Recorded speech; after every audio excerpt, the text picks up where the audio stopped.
We're here with Mike Riley, the cool man. Yeah. Good to have you, man. Good to have you, my brother. Yes, sir. Man, tell us a little bit about you, man.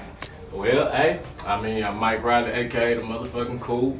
I've been doing music for about like 6 years, about 6 to 7 years.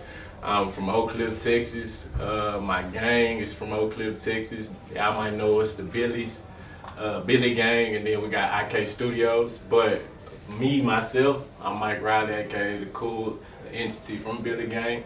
Hey, R&B artist, let me see, an R&B artist, rhythm and blues, rhythm and grooves, you know what I mean?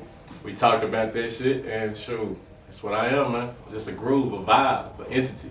A vibe, man. That's what I'm saying, man. So, man, what got you to start rapping and start singing, man? Like, where it all started? What's the origin story, man? Oh, man, it started from Pops. Man. Pops, like, when I was young, like, I was, like, into sports and stuff like that. That was the thing in Dallas. Like, that, like, compared to every other area out there and every other hood, we all have hoods in our cities and stuff like that. Right. But Dallas had a hood where it was like a vibe where everybody played sports. That was the thing that kept the kids out the streets and shit like that. So my pops used to just keep me in sports. I was just a sports head. But then one minute, you know, he started just beating on the wall one time. I was like 12 or something like that. He started beating on the wall like boom, boom. He just started like singing some shit. Like he had some rhythm. I'm like, okay, when I figured out that it was in my family gene to kind of do some music, I was like, okay, I'm gonna have that on the back end if I don't get 6'6" and shit like that. I'm gonna have that on the back end to do some music, cause my pops can do music and my mama real good with marketing, so yeah, that's how I jumped in. You dropped your new project 2020, and then the other project was 2016. I was wondering what was the cause for the layoff, you know, a 4-year layoff, man. That's a good minute for an artist to in between projects, man. So I know it had to be something. I think I got caught into relationships, bro. I'm gonna be real. I got caught into relationships, fam. I got caught into the love life and all that extra stuff. And it took away, like after I had dropped the project, it had kind of took away from what I was doing. What's so alright, brother? And it took away from what I was doing. Like it took away from like Forever Groovy after I had dropped the project. Like my whole life from like in that 4 years, just relationships, getting caught up into that personal life. I'm gonna tell you right now, I couldn't balance personal life and business. That's real that you admit that. A lot of people can't admit that. I couldn't balance that at the time because I was like seeing my mom and dad in this like marriage and stuff like that, and not just the most happiest marriage, but they, you know, there, and me kind of like dealing with a battle of wanting like love and all that shit, but then also wanting to still be Mike Riley, the cool, and, you know, have my fun and, you know, be a rock star, because that's what I am. Mm-hmm. So, like, it was kind of, I've been dealing with that. That was the main thing, them 4 years. But then I kind of got to the point right now, like, in 2020, I was like, you know what? I'm finna, like, around 2019, I was like, I'm finna own into me. Like, I got a good team around me. I got a good collective of people around me that helped me out and, like, really motivated me, too. And shit, we just went at it. Like we said, first we're gonna drop some video content before we drop this project. First we're gonna make them feel us before we drop this project, my brother. Yes, sir. First we're gonna drop, like we're gonna actually make them feel us with the video content and the short films. And then we're gonna drop a project. So I just tried to come at them a different way this time.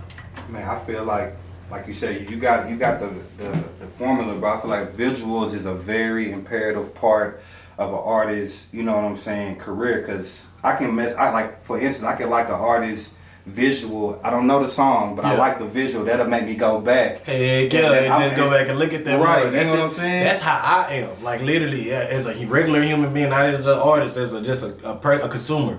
Like I like to look at the visual aspect because I always think I'm a video type of person. Like I'm a visual person. So it's like when I see stuff, I'm like, or hear stuff, I always think of a video to that joint. So that's just a natural. Gotcha.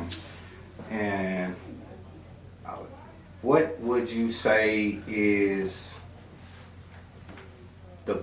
you're not the best, but like your favorite song on your current project? On the current or the old one? We could do both. Tell me what's your favorite or your best song on your first Forever Groovy? Forever Groovy, and then New Fields. Alright, bet. Under the Moon for Forever Groovy and New Fields. My favorite joint on that hoe is Waves. Yes, sir. And That's the last track, right? Yeah. You told me you like waves too, though. So yeah, Groovy Waves, yeah, man. That's one of the ones I'm actually like I'm promoting because it has that up tempo vibe in that joint. It's like good for the community, and it actually put that Houston vibe in there. I slurred that thing up at the end. I got sour.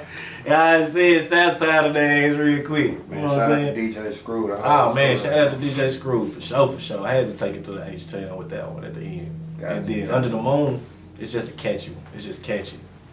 So what is some artists or some genres of music besides your own that you tap into to listen to, to vibe with, if you just want to listen to it just for good feels, or if you listen to it for like some material wise, or besides hip hop and rap, besides hip hop and R&B, you got anything else besides those two? I mean, currently I've been listening to Kid Cudi because that's like one of my was one of my idols. Like, and he's still one of my idols, but I'm Mike Riley, so I got to be Mike Riley. But Kid Cudi. I can hear it. Let me see, Erykah Badu. I jam some Erykah Badu. Shout out to a Dallas legend. You feel me? I jam Sade. Yeah. I jam Andre 3 Stacks, The Love Below. Yeah. Pharrell, In My Mind. And then I jam OG Bobby Billions, Outside, my brother. Got to. That's my and then of course I'm gonna tell you my motivations is IK and Billy. Like my brothers. All my brothers around me doing shit and shit like that, they motivate me to make music, bro, to keep going and this shit. That's good, man. Sometimes you need that, you need to look around instead of hating on, like we were saying, the blue checks, the followers. Sometimes you my bros just got them shit, so you gotta use that energy, motivation, bro, in a positive way. Some people look at it, especially Dallas. It's kind of like if they don't know you in Dallas, they ain't really gonna rock with you. You know what I'm saying? So it's like you gotta use that energy in a positive way, even if it's a negative energy coming towards you. You gotta motivating. That's motivating. That's if they didn't mess with you right then and there, bro, and when they seen you in that light at that time, it's just because you wasn't ready at that time. You wasn't ready for them to mess with you at that time. Right. You know what I mean? When you come back around and you ready, they gonna come in. They gonna be like, oh damn, bro. So what you doing? MetroVibes? Oh damn. Oh, okay, big, okay.